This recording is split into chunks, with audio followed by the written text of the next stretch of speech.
साथियों नमस्कार, मैं हरिश्चंद्र बर्णवाल इस वीडियो में आप सभी का स्वागत करता हूं। आज मैं महाराष्ट्र के चुनाव की बात करने वाला हूं दोस्तों। प्रधानमंत्री मोदी ने खुलकर सबके सामने महाविकास अघाड़ी को एक चुनौती दी है, एक अल्टीमेटम दिया है।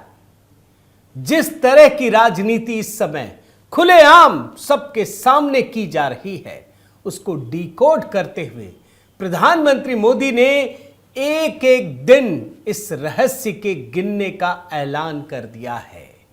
क्या हो रहा है यह जानना जरूरी है दोस्तों। महाराष्ट्र के चुनाव में अब मौलाना खुलेआम फतवे जारी कर रहे हैं। पूरी की पूरी लड़ाई लगता है धर्म के इर्द गिर्द सिमट गई है।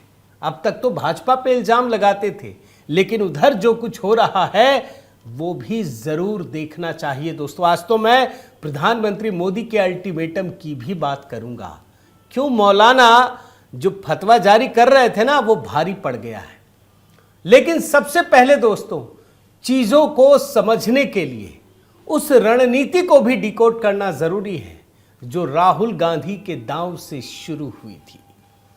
सबसे पहली खबर तो यही है कि महाराष्ट्र के मौलाना खुलेआम खुलकर महाविकास अघाड़ी के लिए प्रदर्शन कर रहे हैं, लोगों को बता रहे हैं, लोगों से अपील कर रहे हैं, पंपलेट छापे जा रहे हैं, तमाम तरह की कवायद हो रही है।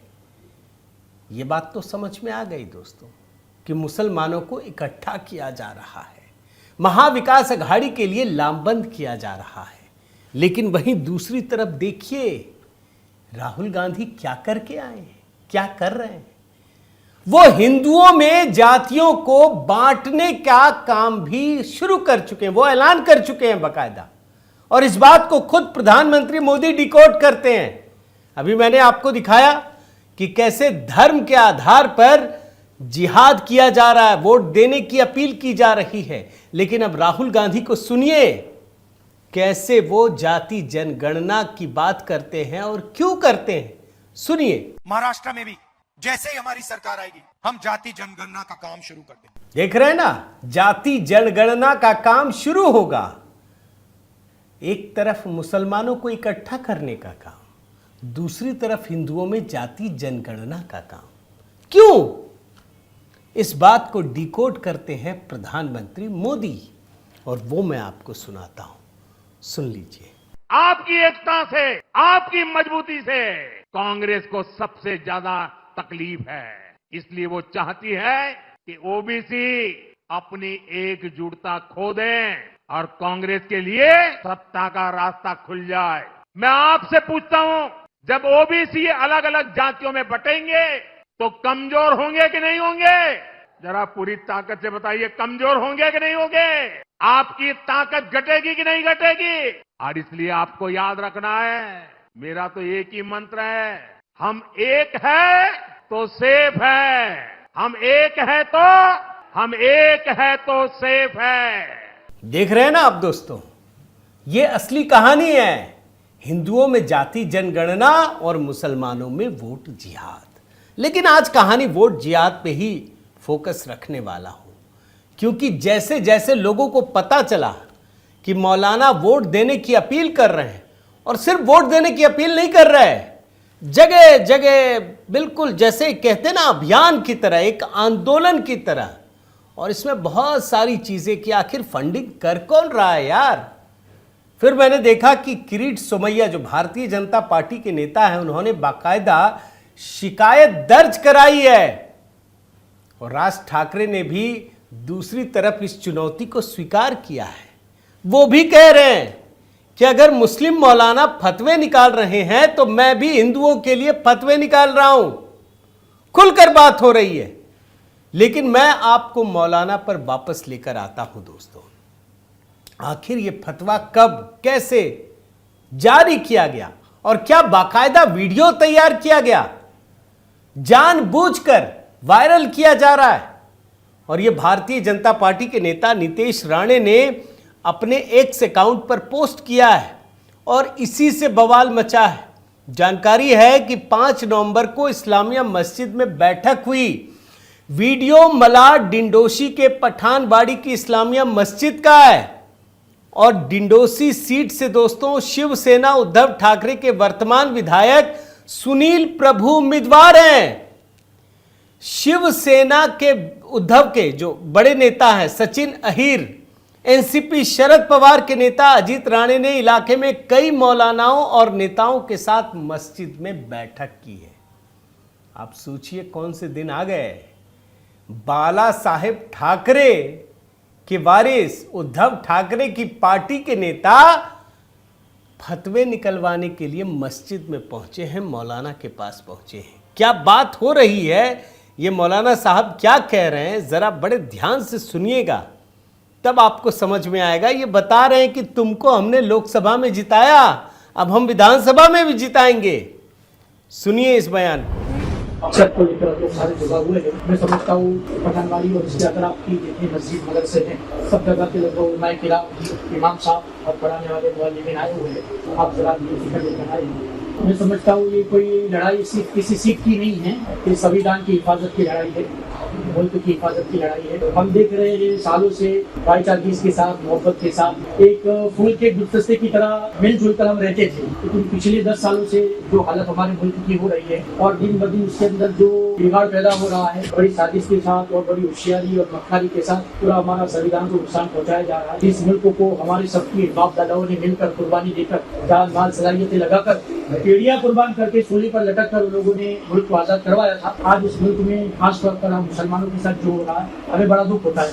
भाई हमने इस मुल्क के लिए पहले भी कुर्बानी दी थी, आज भी कुर्बानी दे रहे हैं और मौत तक कुर्बानी देंगे, बल्कि हमारा जिस्म भी इसी मिट्टी में दफन होता है। आप लोग जिस फिक्रों को लेकर आए, हमारा हर साथी आपकी शाना बचाना और आपकी कंधे के साथ कंधे मिलाकर खड़ा है। पूरी मेहनत करेंगे। पिछले इलेक्शन में भी आपने देखा है और आपको इकरार भी करना पड़ेगा कि नहीं, उलमा ने मैदान में आकर मोर्चा संभाला और काम किया, जिसकी वजह से अच्छी सीटों से हम लोग जीते। और आज भी हम काम करेंगे, मेहनत करेंगे, लेकिन जीतने के बाद भी आप हजरात की कुछ जिम्मेदारियां हैं। उस जिम्मेदारी को आप निभाओगे तो हमको खुशी भी होगी और आइंदा हमको भी बल मिलेगा, जोश मिलेगा।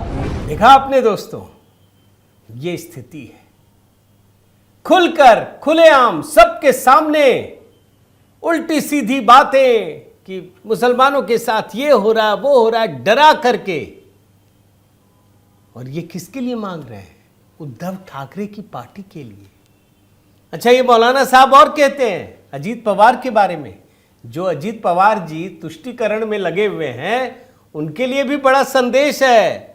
ये कह रहे हैं कि अजीत पर अब वो बात रही नहीं, अजीत पवार को भी सुनना चाहिए। ना घर के रहेंगे ना घाट के रहेंगे, बस बीच मझधार में फंस जाएंगे। अब तो उद्धव ठाकरे तो उधर ही चले गए। आप कहाँ हैं, जरा मौलाना से ही सुनिए, सुन लीजिए। मैं अजीत जी को बहुत सालों से जानता हूँ, अजीत जी भी मुझे जानते हैं कि 15 अगस्त को 26 जनवरी को जो प्रोग्राम होता था हमेशा अजीत जी उसमें आते रहे, किस शान के साथ हम प्रोग्राम करते थे। लेकिन पिछले 1-2 सालों से बिल्कुल मन टूटा हुआ है, दिल टूटा हुआ है। वो जोश, वो जज्बा और मुल्क के लिए, दिन अपने संविधान के लिए हमको जिस अंदाज से आगे बढ़ना चाहिए था, बहुत उसमें तकलीफ हो रही हालात देखकर। अब ये कि हम इंशाल्लाह मिलकर कोशिश करके मेहनत करके जीतेंगे। अब जीतने के बाद जो परेशानियां हमारे सामने हैं, एक बहुत बड़ी परेशानी का मैं जिक्र करूं। सुनते रहिए दोस्तों, क्योंकि मौलाना साहब जो डिंडोसी के हैं वो खुलकर ऐलान करते हैं, उनको कोई फर्क नहीं पड़ता। वो बता रहे हैं कि भैया हमने तुमको जिताया। अच्छा, एक बात और, वो कह रहे हैं अब ये बाला साहब की जो उस समय की पार्टी थी अब बदल गई।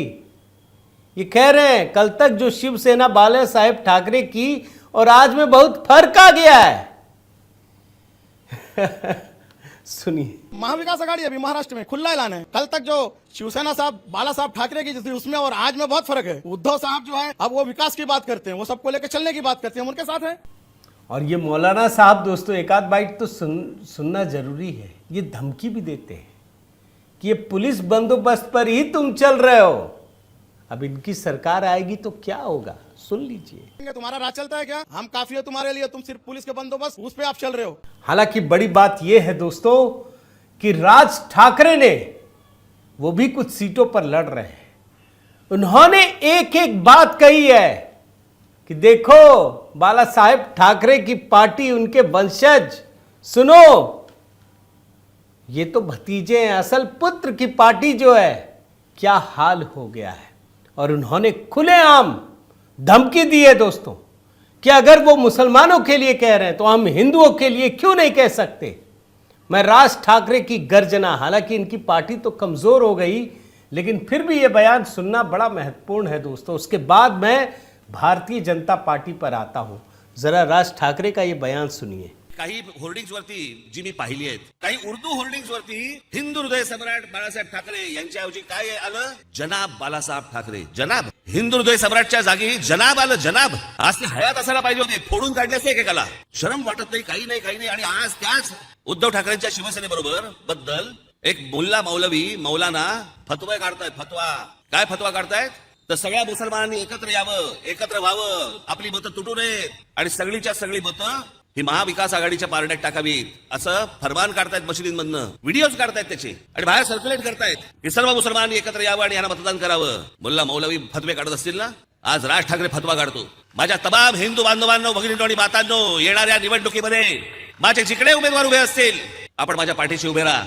उद्या सत्ता हातामध्ये दिल्यानंतर तुम्ही काय पहिल्या 48 तासामध्ये सगळ्या मशिदींवरचे भोंगे खाली उतरवले ना, परत राजकारण सांगणार नाही तुम्हाला। देखा आपने दोस्तों, मराठी में है मगर हिंदी में टाइटल चल रहा है। राज ठाकरे कहते हैं कि जो व्यक्ति हिंदू हृदय सम्राट था उसको जनाब बाला साहेब बना दिया गया। राज ठाकरे खुलकर चुनौती देते हैं कि मुझे अगर सत्ता मिल गई तो मैं 48 घंटे में सभी मस्जिदों से लाउड स्पीकर उतरवा दूंगा। ये एमएनएस प्रमुख राज ठाकरे कह रहे हैं। और उनको चुनौती कौन दे रहे हैं? अबू आजमी कह रहे हैं कि पुलिस हटाओ, फिर लाउड स्पीकर हटा कर दिखाओ कि लड़ाई कैसे और कहां पहुंच रही है। लेकिन सबसे बड़ी बात जानते हैं क्या है दोस्तों? महाविकास अघाड़ी के साथ इन लोगों के हौसले कितने बुलंद हो चुके हैं। क्यों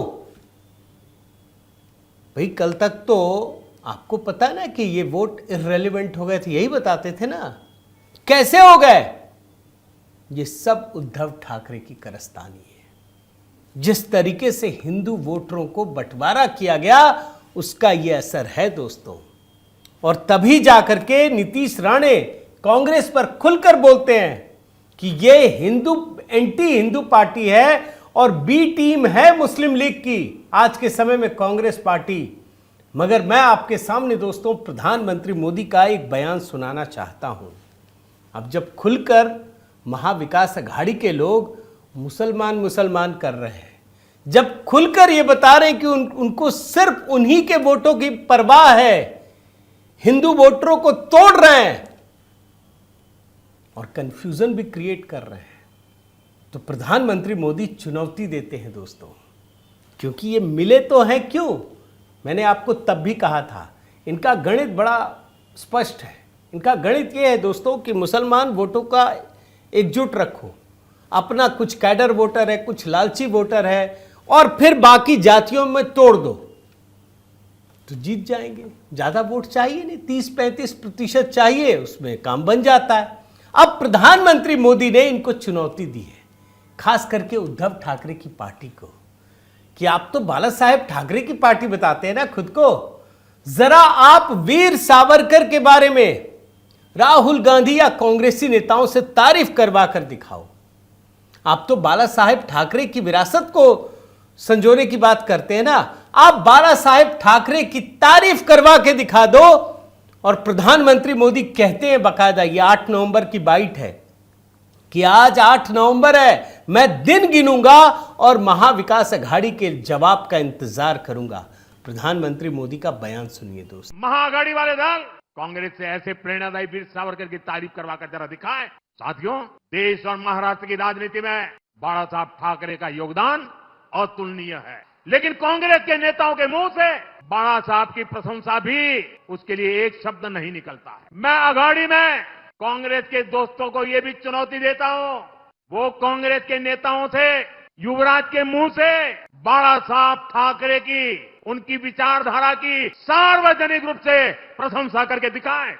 आज 8 नवंबर है, मैं दिन गिनूंगा और महाआघाड़ी वालों से जवाब का इंतजार करूंगा। देख रहे हैं ना। और एक बात आपको और बतानी पड़ेगी दोस्तों, कांग्रेस तुष्टीकरण में इतना आगे बढ़ चुकी है जिसकी कोई सीमा नहीं है। नितेश राणे अगर कह रहे हैं कि ये जूनियर मुस्लिम लीग बन गई है, तो आप सोचिए क्यों।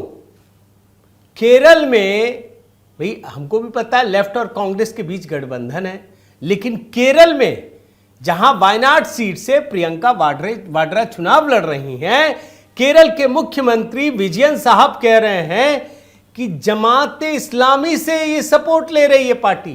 प्रियंका वाड्रा जमाते इस्लामी के सपोर्ट से चुनाव जीतना चाहती हैं। और जमाते इस्लामी के बारे में जब मैंने रिसर्च किया तो मुझे ये खबर मिली, भाई जम्मू कश्मीर चुनाव में ये पार्टी चुनाव लड़ना चाहती थी और पता चला कि 5 साल के लिए इस पर और रोक लगा दी गई है, चुनाव नहीं लड़ सकती। प्रतिबंधित पाबंदी है इस पार्टी पर जिसका नाम लिया जा रहा है। यही हकीकत है दोस्तों। लेकिन जो पार्टी खुलकर है वहां पर, जिसके साथ गठबंधन है इंडियन यूनियन मुस्लिम लीग, इंडियन मुस्लिम लीग, वो खुलकर कह रही है कि अगर प्रियंका जीत गई तो हमारा जो इंडिया अलायंस है वो और मजबूत होगा। प्रियंका वाड्रा भी कह रही हैं कि अगर हम आपके समर्थन से जीत गए तो ये मेरे लिए किसी सम्मान से कम नहीं है, सबसे बड़ा सम्मान होगा। अब देखिए दोस्तों, चुनाव तो आते रहेंगे जाते रहेंगे, लेकिन इसमें कहीं दो मत नहीं है कि भाई पाकिस्तान का निर्माण हुआ, बांग्लादेश का निर्माण हुआ, ये तो धर्म के ही आधार पर हुआ ना। और भारत में वो जो धर्म का मामला है आज भी खत्म नहीं हुआ। फिर धर्म के आधार पर सिर्फ वक्फ बोर्ड को देखिए तो पाकिस्तान से अधिक जमीन तो वक्फ बोर्ड के पास चला गया है। लेकिन इतने में भी संतुष्टि नहीं है, अब तो खुलेआम ऐलान हो रहा है। अब ये महाराष्ट्र की राजनीति कहां जाएगी ये देखने वाली बात है। महाराष्ट्र की जनता क्या तय करेगी। लेकिन अच्छी बात यह है दोस्तों कि अब भारतीय जनता पार्टी में भी इस तुष्टीकरण की राजनीति को लेकर कोई कंफ्यूजन नहीं रह गया है और खुलेआम प्रधानमंत्री मोदी हो, योगी हो या तमाम बड़े नेता जिस प्रकार से इस देश के सनातन प्रेमियों को जगाने की कोशिश कर रहे हैं, मुझे लगता है कि ये बहुत ही महत्वपूर्ण कदम है और इसका स्वागत किया जाना चाहिए। उम्मीद करता हूं दोस्तों महाराष्ट्र की राजनीति पर जो चीज़ें चल रही हैं उससे जुड़े हर पहलू को और खास करके तुष्टीकरण मौलानाओं के फतवे पर मैंने आपको ये कहानी दिखाने की कोशिश की है। दोस्तों महाराष्ट्र चुनाव पर एक गीत भी तैयार किया है, अगर आपने नहीं देखा है तो ज़रूर देखिएगा। बड़ा ही दमदार गीत है। प्रधानमंत्री मोदी के विजन को इस गीत में पिरोने की कोशिश की, एक झलक दिखाता हूं आपको, देखिए।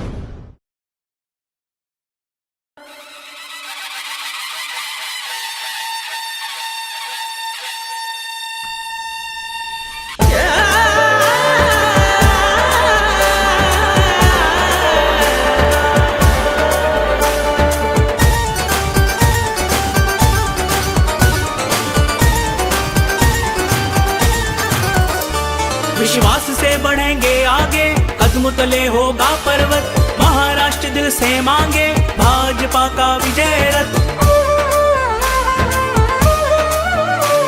विश्वास से बढ़ेंगे आगे, कदम तले होगा पर्वत, महाराष्ट्र दिल से मांगे भाजपा का विजय रथ। रही कमी लोकसभा में पूरी करेंगे वो मिलकर, है शिवराया की शपथ, है शिवराया की शपथ, है शिवराया की शपथ, है शिवराया की शपथ।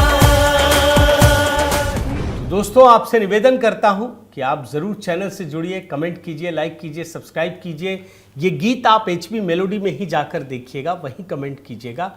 बहुत बहुत धन्यवाद। जय सिया राम।